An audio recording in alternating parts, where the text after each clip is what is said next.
Last Saturday, we wrapped up the Southwest States Only Challenge in an unfortunate wild card loss where Jordan Love threw 4 interceptions, if not more than that, and quite literally threw that game away. We had made it to back-to-back playoffs in Season 4 and Season 5, but could not make it by our first round, and the Southwest Challenge became the third failed state or states only challenge in a row. You can see the list all down to the bottom / to the right side of me. But yeah, we've gone through quite a lot, and the last few have not gone very well. But based off of your guys' voting, and of which it was all really for one specific state, we are finally doing Michigan. This challenge has been in the polls time and time again, and it is finally time. And of course, we're going to be using the Detroit Lions. Fun stadium, some fun uniforms, and that's really all we're using. And as for our head coach, we'll be using Michigan great Charles Woodson, one of the few defensive players to win a Heisman. Loved watching him play growing up, and hopefully he's going to take hold of this Lions team filled with Michigan only players, meaning only guys who played at any of these schools in Michigan, and hopefully bring us a Super Bowl championship rather quickly. And of course, to start off the fantasy draft here, we have to find out which school we have to draft from entirely first before we could fill out the roster with all available players. So let's bring up that spinny wheel. And here you can see all available FBS schools. There are 5 of them. They all, honestly, I wouldn't be mad no matter who we get. There is some pretty good talent from all of these available schools. So let's start spinning and see where we're drafting. And now that wheel is rolling. Who is it going to be as I look over to see my computer? Spinning, and Central Michigan? Yes, it will be Central Michigan. We have to draft all available players from that school first, and then from any of the schools. And using my trusty list of players, it says that there are 11 players currently in the NFL who played at Central Michigan. And some of the big names are going to have Sean Murphy-Bunting, Luke Godecki, maybe I'm pronouncing that correctly. He's an offensive tackle. Of course, as a Minnesota Vikings fan, Tyler Conklin did go there. There is Bernhard Raimann, again, assuming pronunciation correct on that one. And maybe you could say a big name, Cooper Rush, perhaps, had some big games with the Cowboys, I want to say a few years ago. Don't know if he's actually on any teams currently, maybe a practice squad, but let's go through our first 5 selections. After that, I'll fill out the rest of the roster, show you the roster, then we're going to jump into some game action.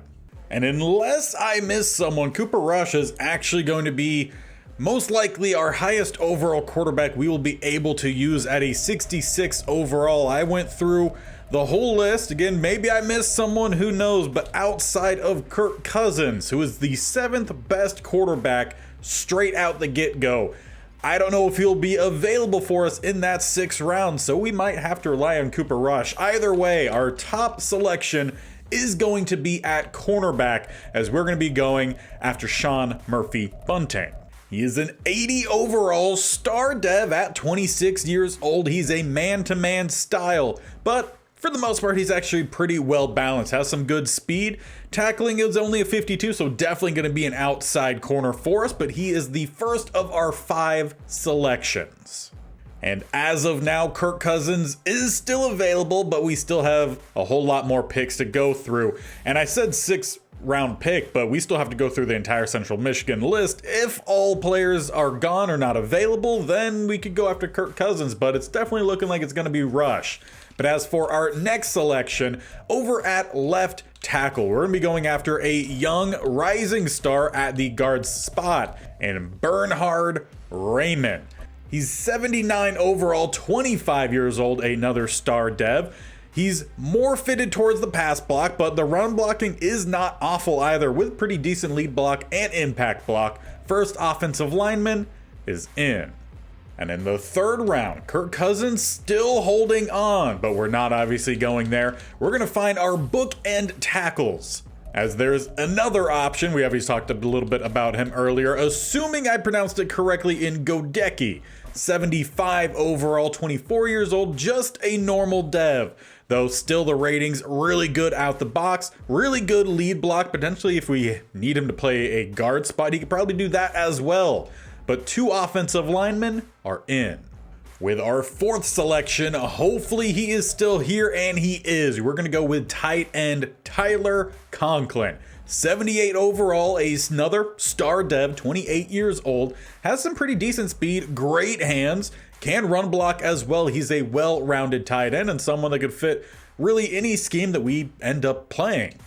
Now with our final selection, Kirk Cousins is still available, but we can't go his way just yet. There is a linebacker listed at playing with the Seahawks in Nick Bellor. My list here says that he is the 2nd on the depth chart for the interior backers, but he's not showing up. I've checked all of the linebacker spots inside, outside, and I am not finding a Bellor. So maybe he's just a low overall, but is getting the start in real life. Not quite sure. So that leaves me with 1 spot I would like to go after. And that is at least securing 1 quarterback option for us. And that is at least going to be potentially a backup, potentially the starter in Cooper Rush. 66 overall, a normal dev. He's 29 years old, but at least the accuracies are manageable with some solid throw power. Not a massive amount of mobility, but he at least has some starting experience if we can't get Kirk Cousins. So Cooper Rush is our last selection. I'm gonna fill out the roster and we'll be back in 0.2 seconds to see said roster.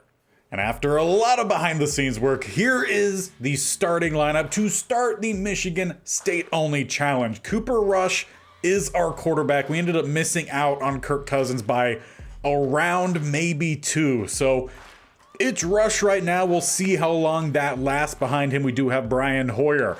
At running back, it's a whole lot of young guys, none very highly rated. Haskins, a 70. We also have Evans, who's out injured, I believe. Will come back after the first week. We also have Ward and Nichols. So no one really at running back to stake claim for the future. We'll see if any of them do end up rising. As for the receiver group, it's Nico Collins, wide receiver 1, and Sky Moore, wide receiver 2. We also have D. Eskridge, Jonathan Naylor, and Rodney Bell, I believe first name, Rodney Bell. Close.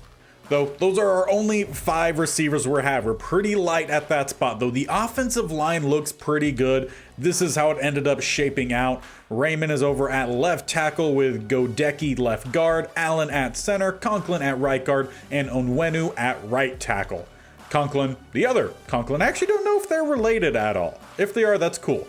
But the tight end Conklin, he's starting at tight end. We also have Schoonmaker or Schoonmaker, not quite sure. I think it's Macher. He's a 68 overall hidden depth, so we'll try to get him out there a good bit. And Hayward rounds out the tight end group. We also have Mason at fullback, and maybe he could play a little bit of some tight end if need be. Over on the defense, we're rocking a 3-4 with this squad, with the defensive line being Wormley, Hurst, and Golston. Now, obviously, we're missing some pretty big names coming out of Michigan as of late. As for this defensive line, maybe they'll join it at some point throughout this series. Rounding out the defensive line with the edge guys, we have Ojabo or Ojabo. I need to confirm the pronunciation of that one. We also have Uche or Uche. I have some work to do with pronunciations on this team. Safety-wise, it is going to be Metellus and Daxton Hill, rocking with a more strong safety style of safeties, though Daxton Hill, I think, can make that shift over to free safety pretty well. Cornerbacks, a little bit light. Sean Murphy-Bunting, an 81, currently getting a +1 boost. And then we have Phillips, a 75. So the future of the cornerback group definitely is not locked in. We might need to see any possible trades to help round out this group. As we're rounding out this group, middle linebackers also pretty light. We have Spillane, a 76, and then Barnes, who is a 66. So we have a lot of work to do at middle linebacker. That one will probably require a trade, and we'll talk about why in a second. As for the specialist, slot corner is going to be Phillips, left end is going to be Uche, with the rush DTs being Hurst and Wormley, and then Golston at right end. Spillane and Barnes are going to start as the sub backers. Metellus could also move to that spot, and we have an extra safety that we can move around. Eskridge is going to be our slot receiver. Haskins, the primary running back in all spots. So the team is solid, but definitely has some holes to fill. And when it comes to filling those, if we do not win the Super Bowl in Season 1, which we have 5 years to do, this is what our first draft class looks like. It's extremely light on the offensive side, with there only being one draftable player, and it's a round 1 left tackle in Josh Knoll out of Michigan State. And the offensive line is really good. I don't really think any of them are very high up in age either. So offense, where we do need some help, it's not going to come from the draft. Defensive line wise, there's at least one option in Robbie Thomas out of Michigan, a round 1 to 2 projection, 6'4", 267, so he might be a little bit more of an edge rusher. We'll see as the information comes in. There aren't any draftable DTs. There is a draftable outside linebacker at 6'4", 250. He's kind of on the edge of being an edge rusher or potentially a cover or even run stopper with that size. We'll see what Harvey Walker ends up becoming out of Eastern Michigan. Again, he's a round 2 to 3 projection. We also have another round 2 to 3 in Chris Howard out of Michigan State at cornerback. That is a spot that does have some need. At 5'10", 204, potentially a man-style corner, which would be very fitting for the guys we already have. There's also Antonio Young out of Eastern Michigan, a round 3 to 4 projection at free safety. We don't necessarily need that safety, but if we need Metellus to switch to a linebacker, then potentially having an extra guy there would be good. So the defense has guys to potentially bring in, not at inside linebacker, potentially. Again, we're not quite sure with Harvey Walker. That's a glaring weakness. Might need to make a trade at that spot, maybe for a running back on offense, and maybe even for a receiver as well. Obviously, quarterback is another need, and there is not a draftable quarterback in this class, nor even a single quarterback in this class that's a potential undrafted. So if we're gonna make a change at quarterback, it's gonna have to be trading for Kirk Cousins, which if we wanted to do, he's currently on the Cowboys and is definitely their primary quarterback, 15 overall higher than Gardner Minshew, who is their backup. And to just top it off, they are interested in making any trades. So for at least what it seems like Season 1, our quarterback is Cooper Rush. But speaking of Season 1, I think it's time we get into our first game here with the Michigan-only squad. We have a 76 offense, a 75 defense, or a 75 overall team. And game 1 is against a 79 offense, an 85 defense, 81 overall Kansas City Chiefs. Fred Warner, one of the guys we just had in the last season of the Southwest States Only Challenge, unfortunately did not help us win that Super Bowl. We face him in game 1.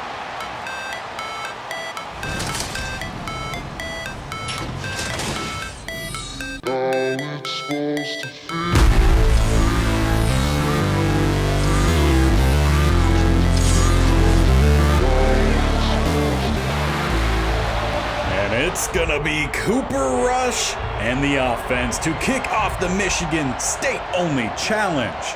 As it is a throw down to the bottom, it's caught. Gonna be Sky Moore with a gain of 9. If you are new to this series, clearly you can tell we're not actually running plays here. It's gonna be about 98% sim, and occasionally we will jump in. Clock management going for it on 4th downs and such. But I am very interested to see what Cooper Rush, and even at running back with Haskins and the group of young running backs, what they're able to do behind a pretty solid offensive line. As we find a wide open Conklin there, another gain of 9. Rush definitely has a fairly decent group of athletes around him, has some tight ends, has some receivers. They're a little bit, I don't want to say unproven, but outside of Nico Collins, none are really top 2 receivers in real life for their team. So very interested to see how that group forms. As so far the passing has been working, 3 of 3 to start off for Cooper Rush. Plus on top of that, we've also seen a couple decent runs mixed in there with Haskins as well. We got a bunch up top, tight end down to the bottom. We are using Seattle's offensive playbook. As we go across the middle, it's nearly intercepted. Snead was close, but so was the intended target. I mean, for the most part, Cooper Rush, his accuracy has been pretty good so far, knock on wood. As we go to play action, headed towards the end zone, Nico Collins scores first in the Michigan State-only challenge. And first impressions so far, really good as Jimmy G heads out with this Chiefs offense. They start with a run down the middle, finding some space, and picking up a gain of 9 goes Stevenson. Our defensive line does need some work. Linebackers, we have one true starter, and the other guy that's starting probably should be a backup. So the interior of the defense, I expect some troubles, and just overall, some troubles on defense as they get another good gain there. Devontae Smith picking up the first down, up to the 38. As they stick with more passing, Jimmy G has some pass rush, but he gets it out cleanly and finds his target. Kadarius Toney gets the gain of 6, making it 2nd and 4. As they're just shy of the 45 here, hard count, no one jumps. Handed off down the middle, getting by the first couple, and gonna pick up a first down, and a whole lot more goes Stevenson before getting dragged down at the opposite 30. The start of that run looked promising for getting a stop, but clearly didn't follow through. As they're inside the 30 now, Jimmy G from a pocket, down to the bottom, finds his target, breaking off of one tackle, breaking off a second, and inside the 15, forced out at the 13. Russell Gage Jr., the receiver on that one. As they go with more passing, Jimmy G from a clean pocket, dumps it off across the middle, and Devontae Smith finds the leveler. While offense started off pretty well for both teams, as our defense did not look all too good there. We'll have to see if Cooper Rush and this offense can keep up their momentum and hopefully keep us in the game as we pick up a first down there with Haskins. Gain of 4 goes to Eskridge. 2nd and 6, a throwaway Cooper Rush. Leaves 3rd and 6. Another throwaway backed up this far. We will have to punt. Can the defense have a better second drive here? As the Chiefs start off with a penalty, that definitely helps us out. Brandon Parker called with holding. 1st and 20, they get 7 to Yandy Yanovich. With 2nd and 13, they get 23. Dalton Kincaid was a big part of our previous challenge. Showing up in the first game as well here in the new challenge. As we hit the end of the first quarter, start the second, it's a throwaway. 3rd and 4, they get 9 to Stevenson, who's had a pretty good start so far. Jimmy G scrambles, then throws away, leaving 3rd and 4, and 16 more goes to Russell Gage. They're back inside the 30. Can't wait to see who's going to make the first big play on this defense. Who's going to become that guy for us? As we bring the extra guy, we get a hit in on Jimmy G. Just got clocked in the backfield. I'm sure a fine will be coming from that, though. Luckily for us, no penalty on the field. 2nd and 10. Tight single back set. They go down the middle. Stevenson not going to get by the first group of tacklers. Spillane and another one. Limit the gain to just 2, make it 3rd and 8. A tight shotgun look here at the 27. Field goal form would put them in front. As we are getting a little bit of some pass rush, Jimmy G throws it away late, and it will be the field goal unit headed out. Kicking from just inside the 35, make it about a 45-yarder. As the snap is down, kick is up, and it is a lead for the Kansas City Chiefs. Now let's just see if we can answer back as we start with 2 to Haskins. 2nd and 8, he picks up 1. 3rd and 7, 27 to Sky Moore, getting into plus territory as we then lose 3. We'll still take the big gain as we pick up 6, leaves 3rd and 7, of which we pick up 4. And this is one of the rare type of plays where I will come in and run it here as it's 4th and 3. We need to pick up a first down. See if we find any space across the middle. Stepping up, Cooper Rush does not get to the line to gain. It ends up closing in as Buckner gets the stop. I have to remember Cooper Rush, as we get a sack here from Maurice Hurst, does not have a whole lot of that mobility, and an interception the very next play, Robert Spillane. So while the offense did not convert the first down, essentially the defense does for them, as we're down inside the red zone here at the 16. Cooper Rush going up top, has the running back out of the backfield, and does pick up the first down. Down to the 6 goes Haskins. He's gotten involved quite a lot so far today. 1st and goal, he is the lone back. Got 2 receivers up top, though we hand it off. Lead blocker and close to, fighting down to the 1. He nearly punched it in there on the second effort. It was a strong run as we hit the 2-minute warning. Need to knock it in here. We got a couple plays to do so. About half the length of the football away from the end zone. We sit in shotgun, hand it off down the middle, and Buckner does not ruin this one. Haskins is in. We retake a lead. of which hopefully our defense holds on to going towards halftime. Murphy Bunting knocks it away. Jimmy G runs for 2, 3rd and 8. Defense holds. Russell Gage only 5 yards. We got a minute 40 to get ourselves some more points before half. Though we do have to stretch nearly the full length of the field here. 72 yards for a touchdown. Field goal, I imagine we probably need to get around the 35 to 40. As we drop this one off, it's Haskins gonna pick up the first down, about a gain of 12. And at this point, we only have 1 timeout. We use some while on defense. We got 3 up top, 1 down to the bottom, so I might have to jump in here at some point to help us try to manage this clock, as Haskins needs to get out of bounds there. Picks up 4 and lets this clock continue to roll. Though, so far do have to give some credit to Cooper Rush. Only 3 incomplete passes in this first half. Hopefully we see a whole lot more of that. As it's 2nd and 6, going down to the bottom, taking the easy targets, and Nico Collins out of bounds. A great time to then jump in to help try to manage this clock. Only have 35 seconds left, 1 timeout to use, and we're about, I would imagine, 10 yards away from field goal range. As we have a wide open target the opposite way, but that throw was awful from Cooper Rush, who we just gave credit to for having really good throws. It was Schoonmaker headed to the opposite side. There was some pass rush headed in, but off a back shoulder, that one, or off back foot, that one came up about 20 yards short. And that does provide an opportunity here for the Chiefs to take some points before half, though they're gonna need some bigger plays here. 3rd and 2, a throwaway on 4th down. They punt it away. So it ends up being no one getting any points there right before half, but we do take a 4-point lead on through half. And we'll continue moving on here as the Chiefs start off with ball. They're down 4 points, as per mentioned. Get a nice gain on the first play, then 4 on the second. Devontae Smith has doing pretty well. A lot of first down. Stevenson also played pretty well, at least opening up. Zaire Barnes knocks that one away. He's a good athlete.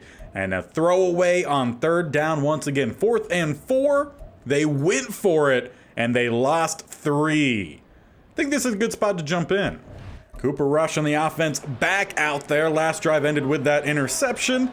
It's not a great play, for being honest. And it was open. We just couldn't quite hit it. As we dump this one off, is that Eskridge perhaps wearing 1? Haven't seen him get a catch yet. That's who I could assume just had the catch. Gain of 3. As we go all the way up top, it's going to be Conklin, but he drops it. Wouldn't have been a gain of anything either way. We'll give some credit to Snead, though. He's been flying around a good bit today. Leaves 3rd and 7. We got 2 spread to the top and to the bottom. Cooper Rush, clean pocket for now, though. It collapses as Buckner gets the big loss. 4th and 16. Gotta boot it away. Well, at this point, both defensives seems to be quite settled in. At least bowing up when the other team gets into the plus territory. As it's 3rd and 1, a sack for Chris Wormley. Great time to show up. And once again, defense gets a stop. Who's going to be the next offense to score as we start off with a negative penalty there, loss of 5. We then pick up 4. And then a sack from Cam Jordan leaves 3rd and 16, and it's knocked away by Jeff Okuda. So it's all defense, and what a punt. Completely flipping field. I want to say it's a rookie punter as well. Kincaid, though, picks up 15, the very first play there for the Chiefs. Then 14 more to Stevenson, getting some chunk plays here. Jimmy G held to 4. Then a gain of 5 leaves 3rd and inches, in which Stevenson picks it up. They're at midfield, knocked away by Wilson, one of that backup safeties that'll rotate in from time to time. 2nd and 10, they get 10 and the first down to Russell Gage. They get inside the 25, will definitely chime in. 2nd and 4, they get 6, another first down, get 1 more of those, will definitely go in, or we'll join in right now. Hoping to see a goal line stand after Smith got him down to the 2. It's goal line versus goal line, but the better push is from the Chiefs. Right down the middle, Andy Yanovich takes the lead. Well, offense, what do you got here for us? Haven't done anything this second half. We start with a run. Haskins with some open space, gets to the edge, past the 40, and down at the 43. He's had a pretty good start for a 70 overall running back. How much of that is him and how much of that is credit to the offensive line? Leaning towards the offensive line. It was pretty well built. As we go back to it, spinning off of Buckner, though, that is all Haskins. Limits the loss to 1. Need better from the offensive line on that. Can't let one guy disrupt so much. 2nd and 11, it's an empty set. 2 up top, rest down to the bottom. As we go down to the bottom here and out of the hands of Haskins. 3rd and long, or just any down and distance that is long, is not our strong suit here with Cooper Rush. Not a big arm. We need the short, quick, consistent throws. As sitting in the pocket, backing up even further is not going to help. He throws it out late, and there's no one within about 30 yards of it. We'll have to punt. Gonna need the defense to come through for us once again as they gain 6 on 1st down, then picking up 9 to Kadarius Toney. My question is, why is Jimmy G running so much? Devontae Smith picks up 13, 19 more to Kadarius Toney. They're well in plus territory now. As they pick up just 1, 2nd and 9, they get 13 and inside the red zone. Chiefs looking to put the stamper on this one. A touchdown would make it a 10-point ball game. Field goal keeps it a touchdown game in which we could win with the extra point. They go across the middle and not going to get away, but taking a big hit for the gain of 8 is Russell Gage. And on 2nd and 2, they bring out a power set. 2 tight ends at the bottom, 1 up top, plus the receiver. Lone back is Stevenson, letting this clock run down. Pick up a good block down the middle and a 1st down to the 5. And that will be good enough to send us to the 2-minute warning. Defense has to hold here. Otherwise, we're about out of luck. We do have all 3 timeouts. 1st and goal at the 5. Stevenson down the middle gets stuffed by Spillane. 1st timeout call. Sticking with a shotgun look. It's a tight set, though. As I go back down Stevenson with open space and in, especially with that shove at the end. It's now a 10-point game. Under 2 minutes left. And Cooper Rush work miracles here. We have 2 timeouts. We need 2 scores. A touchdown and at least a field goal, though 2 touchdowns would win, as we start with Conklin, who picks up the 1st down and dives out of bounds. Though somehow doesn't stop the clock. Don't quite know how that works, as it is rolling, about a minute and a half left. Cooper Rush from a pocket, dumps it off. Haskins through his hands. Well, Cooper Rush started off pretty clean, but since he's missed a good bit, the completion percentage closing in towards 50 as we go with the draw. Interesting call this late on in a game. 2nd timeout called, 1 last remaining. We got 3rd and 6. Got a bunch up top, 1 down to the bottom. Cooper Rush going deep across the middle. Actually, it was going more towards the outside, but that pass well underthrown. It's 4th and 6. Or perhaps even more aptly so, 4th and game. As we need a whole lot more than just the 1st down here. But 1st down at minimum. As we go with Conklin, who gets by the defender, sprinting out of bounds at the 47. Now this receiving group doesn't quite have the top end speed. Sky Moore going deep here, only an 89 speed, and does not quite create the separation. But we do have D. Eskridge getting to the outside and gets out of bounds. Or not, they let that clock keep rolling. Definitely not helping us out whatsoever. Only 1 timeout remaining, so we'll get back to the line quickly here. Now we've got Nico Collins going deep. 1-on-1, look for a potential back shoulder, and he brings it in just over the top of the defender. We still have a chance, but we need the onside recovery.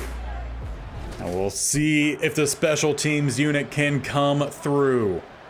As it is bounced up, and it's still loose. We dive on it. We get it back. There is a flag down, though.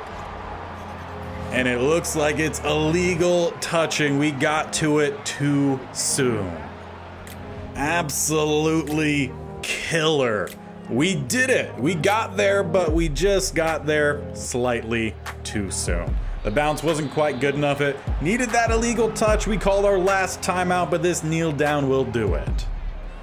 In all too real of fashion, the Kansas City Chiefs win thanks to penalties. As we do not recover the onside, though, we gave it a good try. And that's about as much as we could hope with this team that definitely has some glaring weaknesses. Cooper Rush had a good half, the 1st half, not as good the 2nd, did at least give us a chance late. And we end up opening season 1 2. After we split the next 2 games, one against the Seahawks 31-10, and then against the Falcons, we did get a low-scoring win, 13-7. Let's jump through the stats of these games real quick. And once again, we started off this game rough, giving up 10 in the first, 14 in the second, but then the whole second half, we just gave up 7. It was the offense that just did not get things going, only 183 total yards. Cooper Rush, 134 passing, 1 touchdown, completed 47% of his throws. So he is struggling. Rushing wise, Dameon Pierce goes over 100, averaged 6 yards a rush, and had a touchdown. Plus Gus Edwards, 4 yards a carry, 2 touchdowns. Cooper Rush was our leading rusher after Haskins had 12 rushing attempts for 18 yards. So offense, struggle bus, to say the least. Brandon Ayuk, another guy from the previous state-only challenge, 100 yards and a touchdown. Nico Collins, 4 catches, 45 yards and a touchdown. Is fine, not bad. As for defense, it was Josh Uche. I need to look it up. I'm definitely going to look up some of these names in between episodes. He led both teams with 12, but we also had the next best with 11 in Zaire Barnes. And then Robert Spillane, 7, as well as Darius Phillips, 7. So we were tackling a good bit more to the Seahawks. Had some tackles for a loss as well. 2 for Josh, 2 for Barnes, 2 for Ojabo. Another one I need to confirm the pronunciation. Spillane and Hurst both had 1. As for sacks, though, absolutely nothing, nor any turnovers. Kicking-wise, though, 100% for Jake Moody. In the Falcons game, we got the win, and that came after just kind of coasting. After the first half, where we went into halftime up 10-0, we gave up a touchdown in the fourth, hacked on a field goal ourselves, 250 yards for us, 207 for the Falcons. As for the individual stats, Cooper Rush, no touchdowns, did throw an interception, but a better completion percentage, 62 on 145 yards. Derek Carr, just 108, 1 touchdown, 1 interception, and only completed half of his throws. Haskins, much better game, 22 carries, 72 yards, no touchdowns though. Average 3.3 yards per rush. We did better against Jonathan Taylor than the previous matchup, so that at least good to see. Receiving wise, our best with Tyler Conklin, 4 catches, 36 yards. So we're just spreading the ball out and no one really staking claim as being that leading target. As for the defense, we did not have the leading tackler. That was Quan Alexander. Chris Wormley was our leading tackler at left end / DT. Kind of plays a little bit of both. He had 2 tackles for a loss, which led the team. Golston, Hurst, Metellus, and Uche also had 1. We got some sacks in this one, though.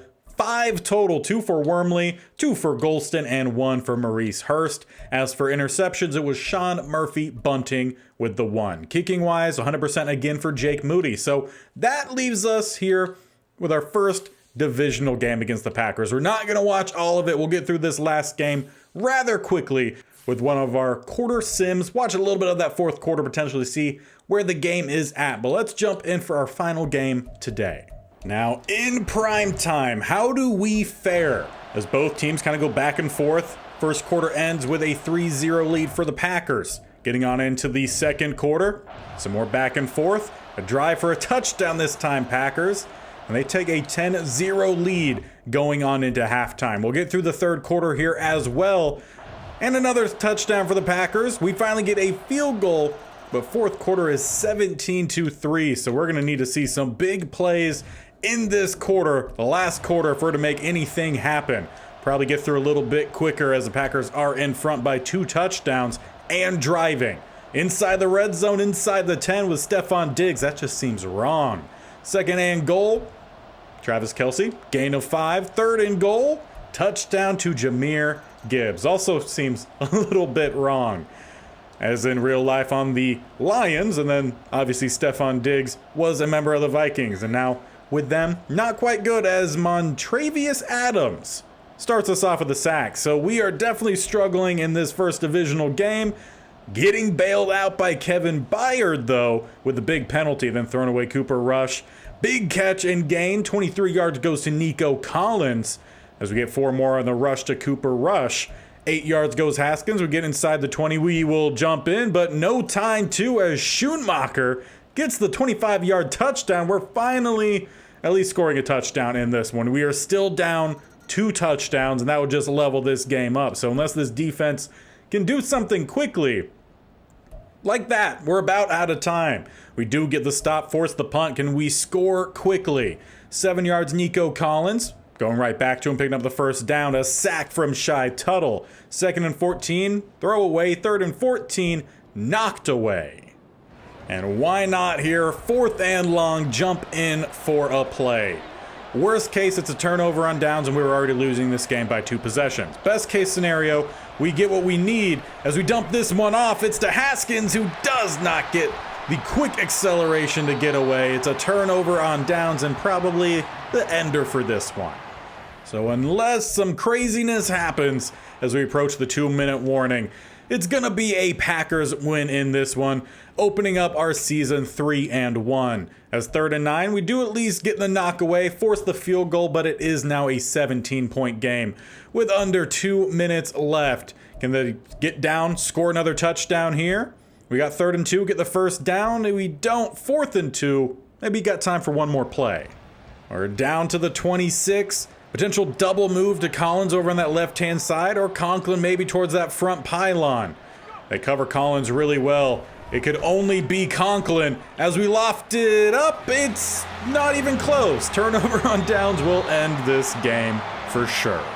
So clearly, we got some work to do going into next episode, which will be the full regular season of Season 1. And what I really want to hear from you guys is, who do you think we need to make some trades for? We were able to see a decent sample here. Obviously, the quarterback is holding us back, but we also have some problems on defense. But that will be where we leave off today's episode. In the first episode of this series, you always build the team, go through the first few games, and then from there on out, it's either a full regular season or a playoff game. So we'll see how quickly this series goes with only players who played at either Michigan, Michigan State, Central Michigan, Western Michigan, or Eastern Michigan. I think I hit all of them. If I missed one, do definitely let me know. But also, while you're doing that, let me know, guys, who you think we need to add to this team. I know there's some really good Michigan State of Michigan, that's probably better, players for us to bring in. Quarterback is a limited spot. We'll see if there's something we could work out potentially for Kirk Cousins next time, or see what happens when we get to the next offseason. See if he's re-signed, if he's a free agent. Kind of just go from there. Hope you guys enjoyed the start to this Michigan State only challenge. If you did, hit that bear icon on the bottom right, or scroll down, hit that subscription button, and stick around for this channel. Make sure you hit the bell icon so you're notified of when these videos go live. This series every single Wednesday and Saturday, with the traditional Panthers franchise every Monday, Tuesday, Thursday, and Friday. So you guys got all the content coming at you every single week, so do not miss out, as hopefully next time we stop missing out on some opportunities on offense. We'll see if that happens on Saturday, so we'll see you then.